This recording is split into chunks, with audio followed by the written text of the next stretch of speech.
It has emerged that South Africans are spending slightly less of their take-home pay to service debt. According to the third quarter debt index by DebtBusters, the sustained high interest rate has increased the burden of servicing assets-linked debt. The index also shows that debt-to-income ratios are still high and unsustainable for the top income band. DebtBusters Benay Sager joins us now for more on these findings.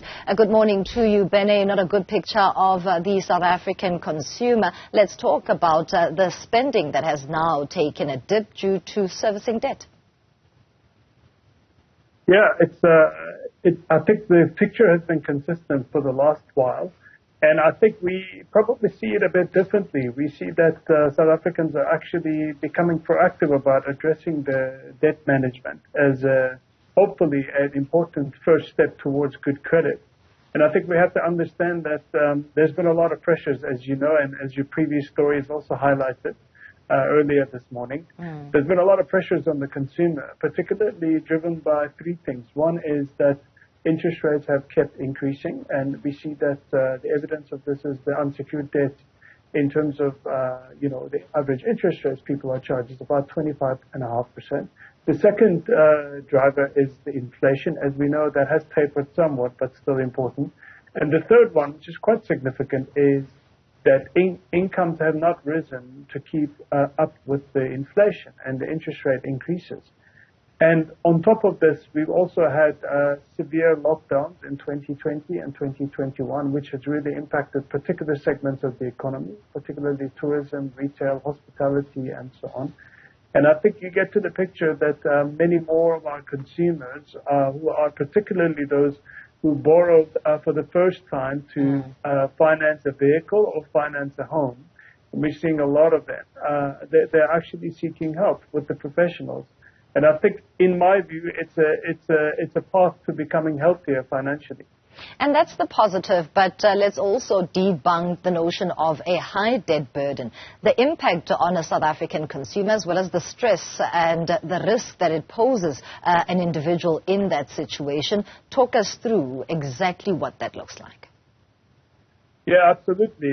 And I think it's important to highlight debt is the other side of credit, and it becomes debt when the credit becomes burdensome and it's, the consumers are unable to deal with it. I think we normally see this becoming a bit of a burden when consumers are spending more than 30% of their take-home pay on repaying their debt. When you go above that threshold, you start feeling strain. And in the case of the Q3 debt index from DebtBusters, we see that the consumers who applied for debt counseling on average had to commit about 2/3 of their net income or take-home pay, about 63%. And that means 6 out of every 10 rand that you're taking home, you have to use to service your debt. And as you rightfully said, that puts unbelievable pressure mentally and financially on one. And it's not sustainable. And we see this variation with different income groups, as one would expect. Lower income groups have a lot of unsecured debt, particularly personal loans, and they're spending about the same amount of their take-home pay, but the composition of the debt is different. Whereas as you go up the income chain, we see that particularly those taking home 35,000 rand or more, the debt levels have increased significantly compared to a few years ago, and that's probably not great for the long term. As we said, it's great that consumers are dealing with this debt, but I think my advice would be to start dealing with it at a much younger age. We've seen that those coming to us, particularly under the age of 30, have a much more manageable size of debt compared to their income. And I think if we address this early on, before we hit a particular age, it becomes a lot simpler in terms of how our relationship with money also evolves. And what's on the concerning side of this conversation is the levels of unsecured debt. How is that impacted?